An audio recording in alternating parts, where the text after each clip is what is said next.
Hey, what is up everyone? Welcome back to our YouTube channel. So for today's video, I'm going to teach you how you can easily create multiple stores on Shopify on one account.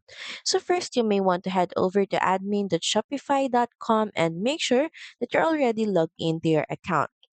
Then next, in the right corner, click on your store, then click on all stores. And from here, you will have options to create store just by clicking on this button.